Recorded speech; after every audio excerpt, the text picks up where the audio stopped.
Assalamualaikum warahmatullahi wabarakatuh. Saya Muhammad Akmal Maula, NIM 121. Di sini saya akan lakukan pembuatan video bidai, pemasangan collar neck dan evakuasi. Baik, yang pertama saya memakai APD terlebih dahulu berupa handscoon dan masker. Selanjutnya kita amankan pasien. Jika pasien berada di tengah jalan, kita pinggirkan. Jika pasien berada di tempat yang tidak datar, kita pindahkan ke tempat yang datar.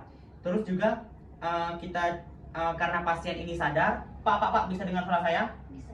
Nah, karena pasien sadar, maka kita lakukan informasi dulu. Pak, saya Dr. Akmal yang bertugas di puskesmas terdekat di sini.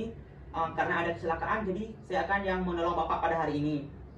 Selanjutnya, karena pasien mengalami cedera servikal juga, kita akan melakukan pemasangan collar neck. Yang pertama, saya ambil bahannya terlebih dahulu. Ini. Untuk pemasangan collar neck, kita butuh satu penolong lagi. Yang mana satu penolong lagi ini untuk menstabilisasi kepala dan leher pasien dengan cara menetapkan dua tangan di tempero mandibula pasien, lalu sambil mengangkat seperti ini. Seperti ini. Nah, lalu pada penolong yang kedua, itu dia akan memasangkan collar neck dengan cara diukur terlebih dahulu collar necknya. Pada collar neck ini udah ada size-nya, yaitu size medium tipe rigid. Kita bisa mengukur collar neck dengan menggunakan telapak tangan seperti ini. Lalu penolong kedua juga meletakkan collar neck dari posterior.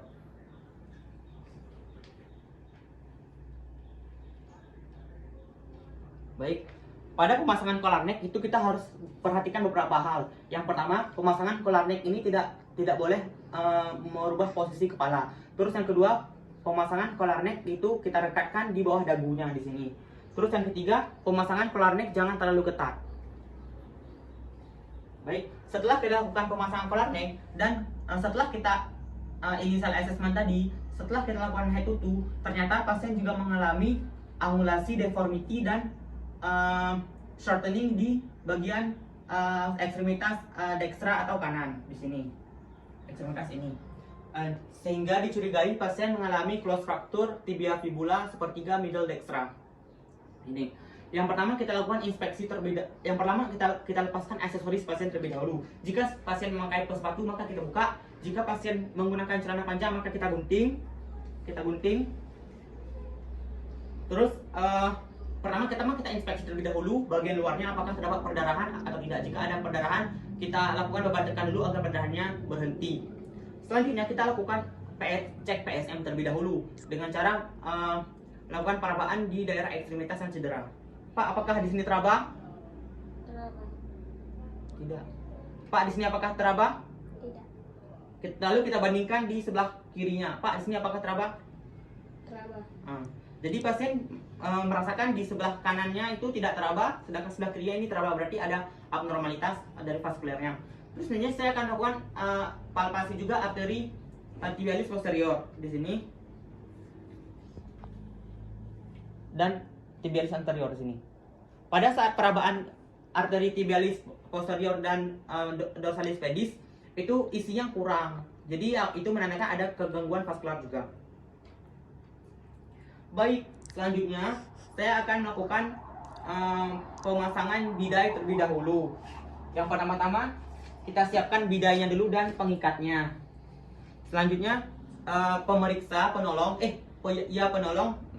mentraksi ekstremitas yang cedera sambil mengangkat, supaya mengangkat harus segaris sama alignment ekstremitas pasien agar nyerinya berkurang. Selanjutnya kita bisa melakukan pemasangan tali bidai di tiga bagian. Itu yang pertama bisa di proksimal, di medial, dan di distal pasien.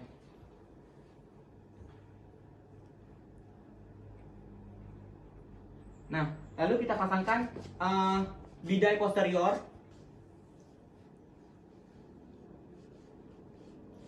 Nah, prinsipnya itu pemasangan bidai itu harus melewati dua sendi, yang mana harus melewati dua sendi. Selanjutnya kita pasang bidai medial. Pada saat pemasangan bidai medial kita harus perhatikan juga daerah perineum pasien jangan sampai ada cedera. Terus selanjutnya kita lakukan bidai lateral di sini. Pemasangan bidai lateral. Nah, terus juga kita lakukan pengikatan dengan arah ikat di bagian lateral. Kita perhatikan juga untuk pengikatan bidai nggak boleh kena bagian yang cedera. Setelah itu kita ambil kain-kain untuk mengisi kekosongan yang ada di bidai. Atau bisa kita juga gunakan tali bidai yang lebih seperti ini. Baik, setelah kita melakukan pemasangan bidai, kita cek PSM terlebih dahulu. Pak, ini apakah teraba? Teraba.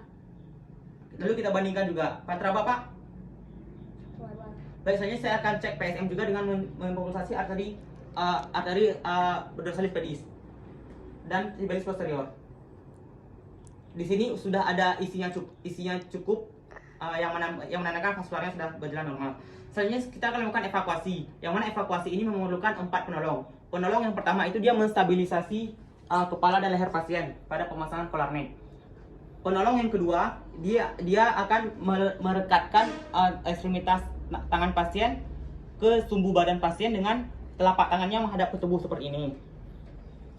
Terus penolong ketiga itu dia berada di samping kiri pasien sebelah sana sambil memegang pinggul pasien serta bidai yang ada di sini. Terus untuk penolong keempat dia berada di sisi kanan pasien dengan membawa long spine board untuk memberikan aba-aba kepada semua penolong, ketiga penolong. Nanti ketika penolong keempat sudah sudah memberikan aba-aba, maka long spine boardnya sudah bisa diletakkan di bawah pasien seperti ini dimerengkan terlebih dahulu, lalu dipasang long spine boardnya kembali. Nah, lalu penolong keempat juga memberikan aba-aba, misalkan dalam hitungan 1, 2, 3 kita angkat long spine boardnya. 1, 2, 3 angkat setinggi alat angkat setinggi lutut ini. Lalu 1, 2, 3 angkat setinggi pinggang segini. Lalu aba-aba jalan. 1, 2, 3 maju jalan. Baik, sekian dulu video KKD saya. Mohon maaf apabila kesalahan. Wabillahi taufiq wal hidayah. Assalamualaikum warahmatullahi wabarakatuh.